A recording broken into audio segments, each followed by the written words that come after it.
Hello, everyone, and welcome to Schmidt List. I am your host, Kurt Schmidt, and today we're going to be talking about all things product management. And I have got one of my favorite people to talk to about product managers joining us on the show today. And before I get into that, I should mention, because that's what I do. I got to plug the book. The little book of networking is available. You can get it on Amazon. There'll be links in the description below if you want to grow your career in 2024. It's an excellent guide and handbook on how to really grow, and not only grow, but maintain your network over time and get the most value out of it possible. Plus, I've got a new book coming out very soon, so keep an eye on this channel and check it out when it comes out. So I want to talk with Jason. Jason, how are you today? Great. How are you, Kurt? I am doing fantastic. Thanks so much for taking time out of your busy schedule to join me. Tell me a little bit about the work you do and who you do it with, Jason. Yeah, sure. Thanks for asking. I do product management, leadership, and product strategy work. I work for a firm called Solution Design Group, or SDG. I've been there about 4 years. I'm actually a former SDG customer, in fact. And at SDG, I'm our head of product. We do a lot of work with a variety of firms in a variety of industries to help them build great digital products and digital experiences. And several years ago, we realized that helping with the product management and product strategy, not just the building and execution and delivery, was an important part of the value we can offer to those customers. So I spend about half my time working with SDG's clients on their product management and product strategy work, and about half my time within the product strategy practice at SDG, helping build our tools and templates and methods and such. That's great. Well, I want to jump right into today's main topic, and then I've got a lot of questions for you about the role of product managers just in general. But first, I want to talk about AI. I want to talk about artificial Sure. intelligence and how it's going to impact the role of product managers from now going forward. As we hear a lot, AI's in its worst form ever right now, and it's only getting better and better and better. Yeah. And it's impacting so many different things. I mean, there's people that think of the obvious things, like people who write articles and journalism and Sure. movies and professional writers, copywriters, marketers. These things where the written word is a really popular part, seems to be what people really focus on. But talk to me about what AI is going to do in the product space. Yeah, well, I have a couple things. First of all, in response to your point about AI and the written word, and maybe I'm just saying this as a former English major, but while I think AI can produce some fairly high quality, although maybe not yet exceptional bits of writing, I don't know that it will ever replace the purpose of writing, which in many Mm. ways I think is to work out what you really think about something with some degree of sophistication and nuance. So it can produce an end product, a piece of writing, but it can't replace that set of steps that you go through to kind of question assumptions and come to a conclusion about something and the like. So I think that's an important part of what writing I is. agree. Yeah, and therefore it's something that AI won't replace in the product realm or in other realms. But in the product management world, in software products, there's a couple obvious kind of points of division. One is AI as a tool that is in the toolkit of not just a product manager, but a product development team for creating great experiences and products. So now we've always had things like, well, we could do some sort of a data visualization, or we could write some words here, or we could create a community or have some type of interactions. Now we've got another tool that we can use to solve problems for our users and our customers. Mm. Um, I'll give you an example. SDG has done some work with a firm that, without giving away too much, works with governments across the world, really. And this is, again, an SDG client, works with governments across the world to help them develop policies based on certain data about scientific information related to their industries and things. Mm. So that actually then turns into regulations, governmental policies, and such. There are best practices for these policies. There are good examples, from, hey, the state of Colorado is doing a really good thing with their regulations in this domain. And maybe you could take advantage of it for your work in, some state in Ecuador, Yeah. as you're thinking about that as well. And analyzing these big bodies of text, analyzing the data about that particular jurisdiction that is unique to it, and then saying, based on what you've said about where you are, we think here's a policy for you, is a great example of a tool that AI can provide that has relied on human beings to execute in other contexts. So again, one Yeah. big division there is something that can show up in products. It can also certainly help with business processes, efficiency, analyzing data sources, condensing those things as well. And Well, then there's another, yeah, go well, there's ahead, Kurt. the decision making process is something that Yeah, really can't rely on, right? So I can put in, to your point, I can put in a ton of data and spit out some visualization that will help me communicate, right? And that's where, and tell me if you think I'm wrong, but I think the real benefit for product managers is maybe the use of AI for help in communication more so yep. than the decision making aspect of the work that a product manager does, maybe. You're exactly right. That's Okay. exactly where I was going next. Is I think there's all sorts of tools we can use. For example, maybe we can look at customer feedback or customer support tickets about a product that we use that, and that's big blobs of data, all sorts of little text things that happen to be written by different people, et cetera. We can normalize that, consolidate it, summarize it, and then sort of get an understanding of what our customers might be saying, which could be a good signal of priorities for our product. But then making that decision, I think that's always going to be the human task. And that's why I'm not worried about AI taking away our jobs. I think of, John Henry and the steam engine, and he was showing off his muscles to try to drive the spikes into the railroad or whatever he was doing. Right. And then the steam engine comes along, but I don't think there's this steam engines that's going to take away the work that product managers do. I think we'll always have some need Well, because and especially if you've got empathy and sympathy and sure. creativity and communication skills, you're probably in a pretty good place.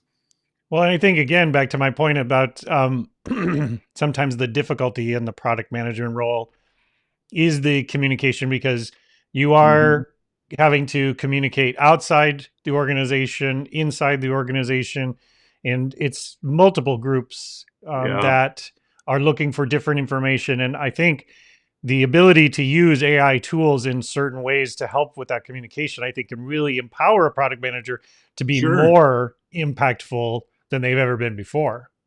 Yeah, that's just for kind of speeding along your work and not needing to Yeah. craft this email, 7 different times with slight nuances. You could probably speed up your work. We actually use a very simple little acronym at SDG called IOU for communication: in, out, and up. Yeah. So a product manager needs to be able to communicate inward, to communicate outward to a customer base, and upward to stakeholders, executives, et cetera. Yeah. And I Well, can, I want to talk about the product management role and where it is now. Because the last time we talked, which is a couple of years ago, I think at this point, was, I made the statement that product management was one of the most elusive mm, roles. If you go on Reddit or these other places, nobody's asking, like, how do I become a developer? How do I become a designer? How do I become a project manager? But the majority of people are asking, how do I get into product management? mm, Because there hasn't been a staple for the role in terms of yeah, responsibilities, activities, um, all those things for a very long time. And the last time we talked, because every product manager job description talks about different things. It's some lean more into the marketing side of things, yeah, some lean into the more of the UX side of things, some lean more into the text, some are yeah. just more customer service related. Where do you think things have gotten, and where do you see things going in terms of more standardization for the role in organizations. And if you were to give advice to someone that was interested in getting into product management in 2024, what would be Hmm. that advice? Yeah, what a great question. Um, so there's been a lot of, I don't know, anxiety about the role of product management, it seems, in the last year or so. Hmm. There was that conference this last summer where the head of Airbnb, Brian Chesky, um, he announced, and in a way that seemed to kind of diminish the role of product management, he announced that at Airbnb, they were combining product management into product marketing. And that caused a lot of kerfuffle amongst the product managers of the world. Are our jobs going away? You know, a forward-thinking company like Airbnb is We're all saying going that to we're become going to marketers do. now. Exactly. And I think he was maybe able to do that because his firm has um, a really high quality, strong sense of product mindset, product principles beyond the product managers. So, in a weird way, I think product management becomes really successful at an organization when it's become absorbed within like everybody. The software engineers understand the importance of responding to the needs of their customer base and having a clear vision for what they want to do. And the user experience designers start to step into product management types of duties because they're not just producing nice mock-ups, but solving real problems and identifying the priorities of what those problems can be. But I do think there's always going to be the need for someone who can understand a user well, craft a vision, communicate that vision, establish priorities and make decisions and measure the effectiveness of the product. So I think there will still be a need for product management, even if the role of product manager starts to evolve a bit and get a little more marketing-y or in some cases more technical. Um, Yeah. Well, all roles kind of morph. I mean, yeah, project management has morphed a lot in the last 20 years thanks to software. yep, Marketing roles have changed. Everybody's changed, but that still, there's still this aspect. And like I said, I see the question I see the most about when people are interested in a new role in yeah, technology. It is, how do I get into into product product management. manage? How Yeah, do I get into it? I'm a developer and I'm really interested in product management. I'm a yeah, UX person. I'm really interested yeah. in it. What's Well, your what's your take on that? yeah, you mentioned a couple good preparatory roles. So, one Oh, thing I'd say is being a member of an effective product team in another role is great preparation for product management. I saw some article once, and I apologize, I can't remember where exactly it was from, that the idea of an entry level product manager is a bit of an oxymoron in the way, you'd never say, I want to be an entry level CFO. yeah, there's um, no junior product yeah, product managers. right. Yeah, exactly. That it is a position that you are able to take on after having developed some other experience and then participating as a member of an effective product team, whether it's as a experienced designer or a researcher or an analyst or a software engineer or a data architect or a copywriter. I started my career, frankly, as a technical writer doing software documentation. Hmm. Got to work with a lot of smart software engineers and other, people involved in the apparatus of delivering software. And that's how I learned about software products and processes and priorities and such. So I think you can kind of come at the role. And you sort of typically do come at the role sideways rather Yeah. than there being this, I graduated from college as a product management major and I got my entry level product management job.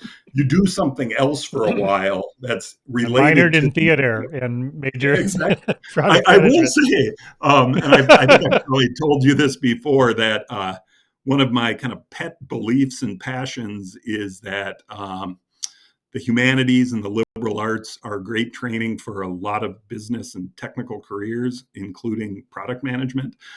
So I think, I'm an English I major. agree. Yeah, I think, Well, liberal arts folks make great well, product as I, people. as and I've hired a lot of project managers and product managers and people over the years, Yeah. and um, you know, the people that are the most successful that I've worked with, 80% of it is communication, and 20% Yeah. of it is those hard skill sets of being able to put together roadmaps and drill down on documents and data and all of those sorts of things. Because if, again, the role of the product manager is sort of this hub in the spokes, right, of the product, right? There's all these different inputs Mhm. coming in and these decisions coming out, and if it's not a strong center axle to that wheel, it's not going to Yeah. roll very Yeah, it'll well. fall apart or won't roll very well. Yeah. Yeah, Yeah. Again, so there's a kind of versatility, as you said, communication, human empathy, analysis, decision making, um, critical thinking. I mean, some of these kind of sure. foundational abilities that are important for making So let me good. ask you this, Jason. Like, you're working with one of your clients right now, and they want to bring in a product manager, or maybe their first product manager. What are the skill sets? If you're sitting in that interview, what sort of questions are you going to ask them? What do you want to know? And again, just bear with me in this analogy Yeah. here, but um, you know, are you more important? Is it more important about what skill sets they're bringing to the table? Is it more important to you what their trajectory might be from what you're getting out of the interview? What are some of the questions you might be asking in that interview? Yeah, I'd really want to probe on their ability to look at an outside market or user base and understand and the context that they're in, those users or that market, and understand where the problems and opportunities might be. Like to look at a system, and I'm using the word system really broadly, and understand, well, this part maybe could work a little better, or this is where someone's getting stuck, and there's no reason we have to do it this way. So something to start probing at their ability to and just desire to analyze a customer and a user experience outside of the technology. That's going to be kind of a human domain. How do we solve some particular type of problem? And then to start translating that into potential solutions. I will even say, and this is, I don't think I've mentioned this to you before, because it is a little corny. I have my own personal little acronym, which is push me, which means I start with the problems and the users. That's the first thing, the P and the U. So if I understand the problems experienced by my users, that's the place I should start. Then I form my solutions as hypotheses. So I take this a little bit kind of experimental approach. I'm not just jumping to certainty about a potential solution to the problems experienced by those users. Instead, I'm forming them as hypotheses and I'm going to test them. So now we've got the PUSH. Then I'm going to measure what I've done, put something in place, and instead of just saying I'm done, I'm gonna check it. I'm going to look at it and see if my hypothesis was true or it could be made better, et cetera. And then, so that's the M. And then the E is an empowered product team is the best way to do that. I So love it's that. not the job of one person, it's an empowered product team. So anyway, a little nugget to remember. Maybe I'll post that in a blog post or a Yeah. newsletter or something at some point, because I've kind of just Yes, kept and it. for those who are listening, Jason posts some great blogs on STG site, so I'll include links in the description Awesome. below. So the other thing I want to talk about is that idea of, okay, so I'm in the product management role, but I want to grow within this role. What are the resources that you've seen out there that really can have that impact with people? Is it coaching? Is it reading books? Yeah, Is it podcasts? What has been key for you in terms of helping individuals grow in their product management role, sure. Yeah. both in responsibility, confidence, all the above? Yeah. Well, there's this great podcast called the Schmidt List that I'd recommend to anybody. Um, Yes. Well, um, I'll give you your $20 later. all right. No, I mean, I think it's a job that is always shifting and changing. There is an awful lot of really good and maybe some not so good product management content and thought leaders on product management. I love Marty Kagan of the Silicon Valley Product Group, all the content that he puts out. I had the pleasure of working on a writing project a few years ago with John Cutler, who had been with Amplitude and is now with, I believe, Toast. But he's kind of a product strategist and product thinker, who does a lot of really great content. Teresa Torres and her continuous discovery stuff is great. Melissa Mm-hmm. Perry has a thing on product operations now. That's really great. So there's a lot of great product thinkers. Actually, one thing that I do at SDG is publish a newsletter called The Pollinator.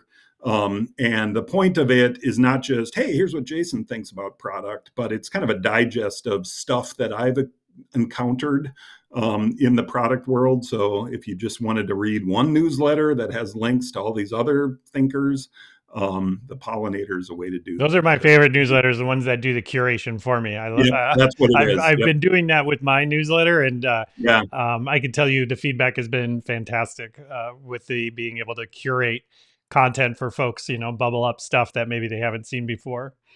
Yeah. Yeah. Now, Great. so speaking of things that people haven't seen before, so you had mentioned maybe some figureheads of product that are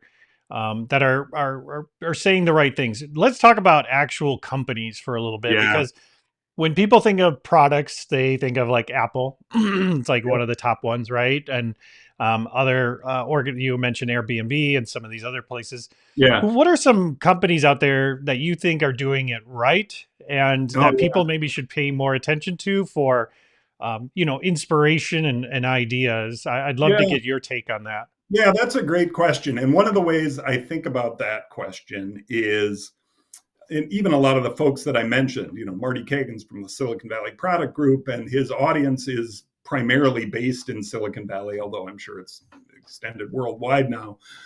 There's this tendency for a lot of the product management, writing and speaking and leadership to come from these kind of tech centers, and for the people who are consuming it and for the stuff that's being written to be all at what you'd call relatively new tech startup sorts of firms. Even a company like, Google is not that new. It's been Yeah. born within my lifetime and your lifetime.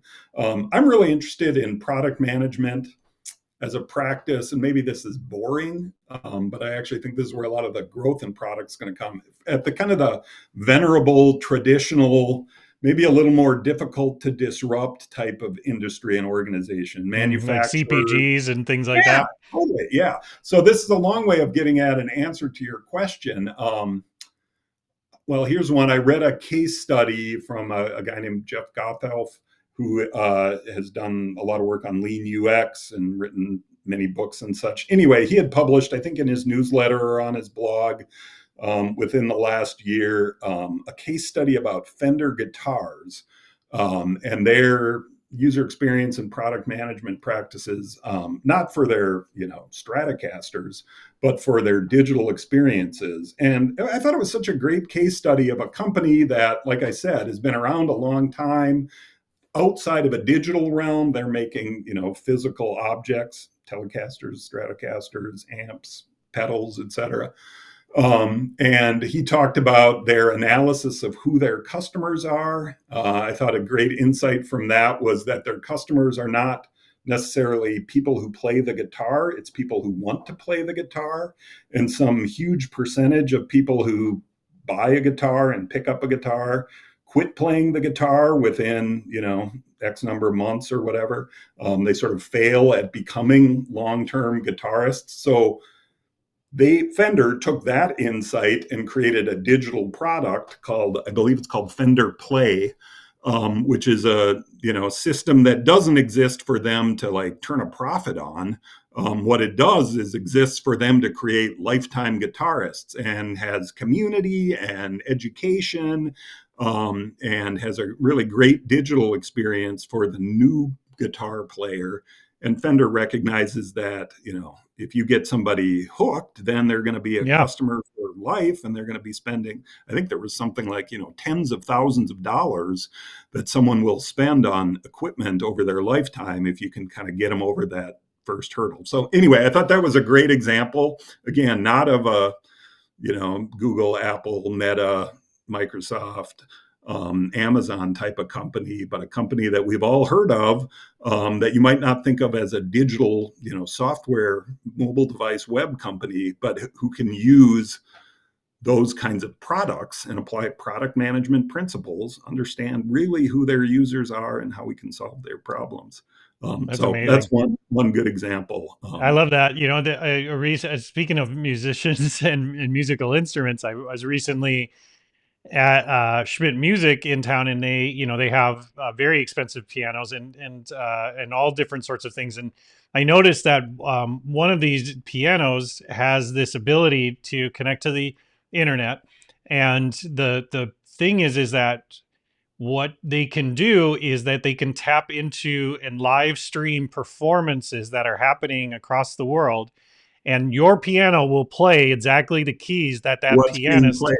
is playing during that concert, and it'll play it in your in your abode or wherever Yeah, in your living while room. it's going. And I was blown away because you could watch this person in Singapore playing in front of a symphony or orchestra, and there it is, it's happening right there, resonating inside of your house, and in real time. It's Yeah, amazing, the technology and the efforts that go. But to your point, when people think of this idea of product, your first thing might be just a SaaS company, right?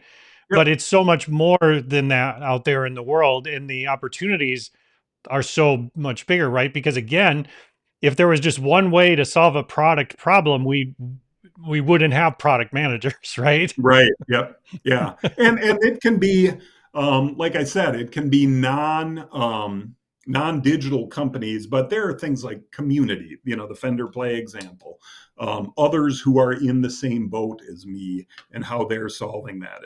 That's a great opportunity for any firm. Customization, if I'm making lawnmowers, maybe what really I want to do is be able to make you your perfect lawnmower, and maybe it's based on the type of grass you have. I don't know. I'm not a lawnmower expert, but maybe it's based on your location and the size of your yard and the type of grass that you have and the type of power you need or whatever. So you can imagine some sort of a digital experience that helps me make my lawnmower that fits my needs, and then makes me more likely to get the right piece of hardware to mow my lawn.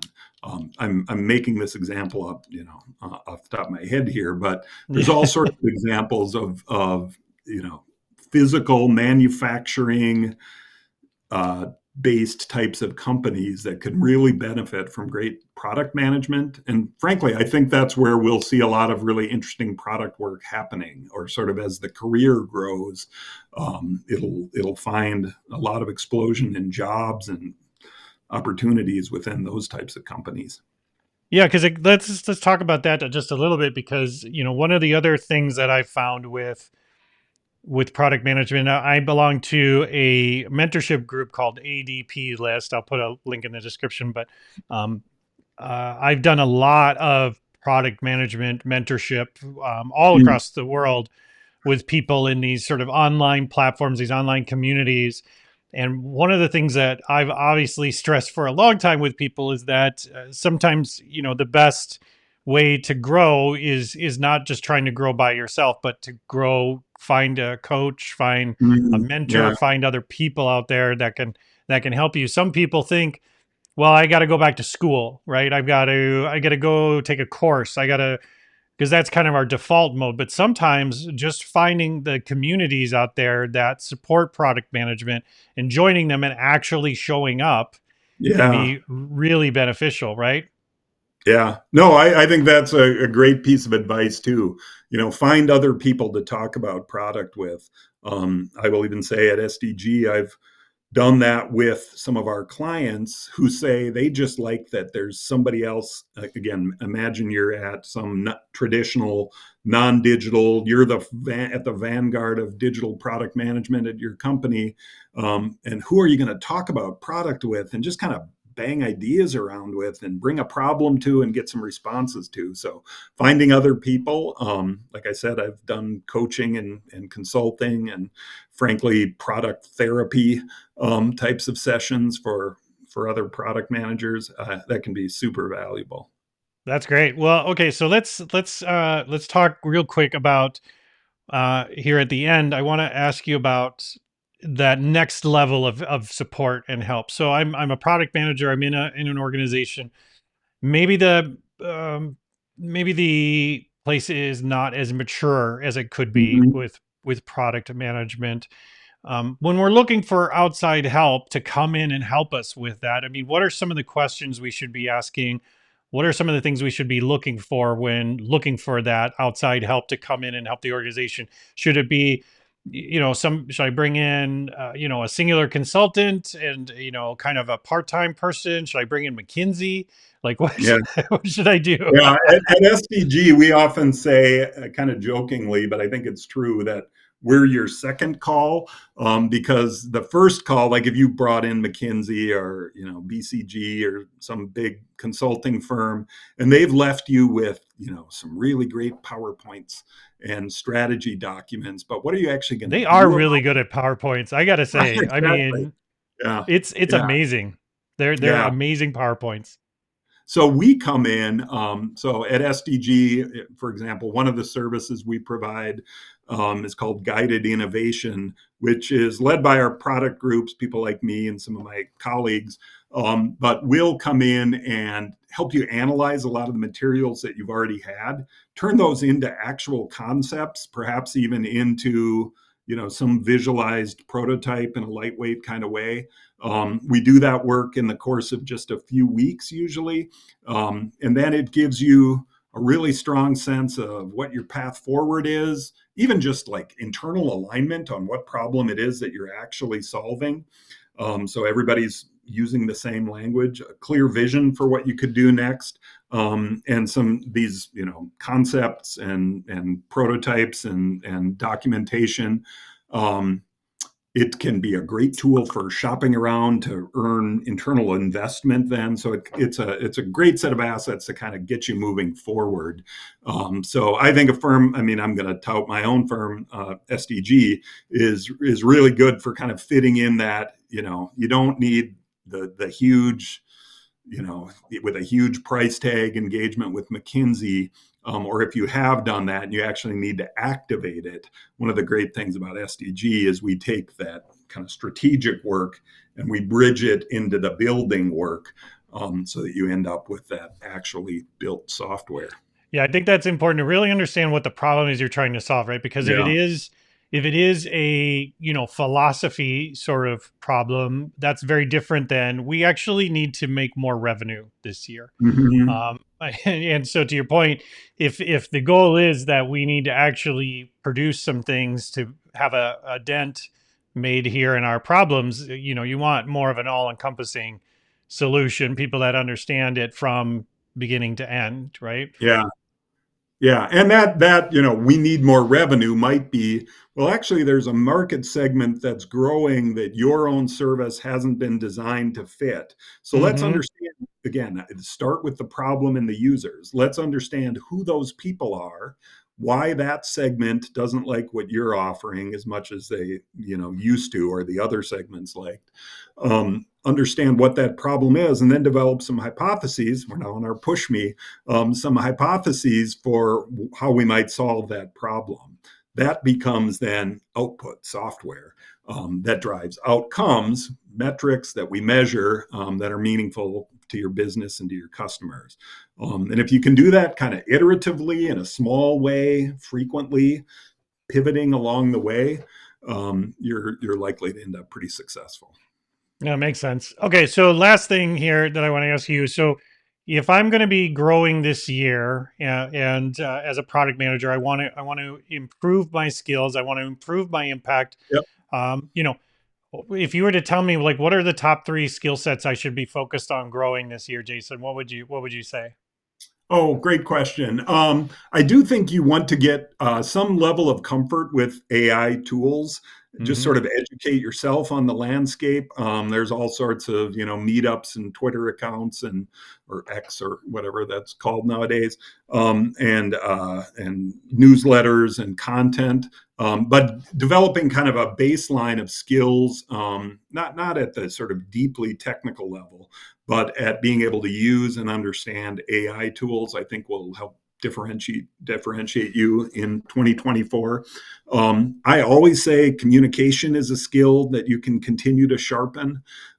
You're never perfect at it, and think about who I'm communicating to, again, in, out, up, understanding the nuances of what those folks need. And probably discovery is something that I think product managers can always get a little bit better at. Product research, learning, some real techniques to dig into. Because if we're going to be caring about the users and what their problems are, we might make some mistakes if we're approaching it in kind of a superficial way. Maybe there's an underlying problem that we need to get better at understanding what that is. So discovering what the real problem is, which is research techniques, interviewing techniques, observational techniques, and analysis, I think are some great skills to develop. I love it. Well, Jason, thank you so much for taking your time today. I know you're a busy guy. You've got a lot going on.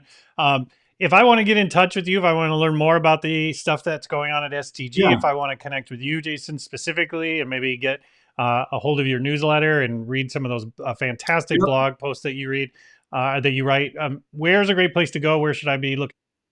Yeah, well, solutiondesign.com is solution design group. So you can find a lot about the services we offer there and the stuff I offer there. You can find some of my blog posts there. As I mentioned, we have a newsletter called The Pollinator, which, unrelated to the fact that it's named after a bee, it happens to be on the Beehive newsletter platform. It's sdg-pollinator.beehiiv.com.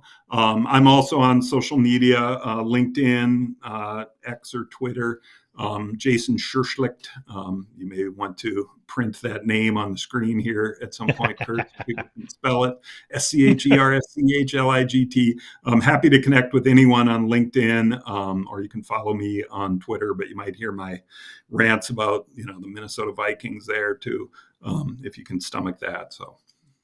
Yes, well, it is a painful role of being a Vikings fan, and I wish you all the best with that. Um, okay, well, thank you so much for taking the time, Jason. I learned so much every time I get a chance to speak with you, so I appreciate you taking the time, and I'm looking forward to our next conversation. Yeah, great speaking with you as well, Kurt. Thank you. Awesome. All right, everyone. Thank you for taking the time to join me today. And Jason, fantastic.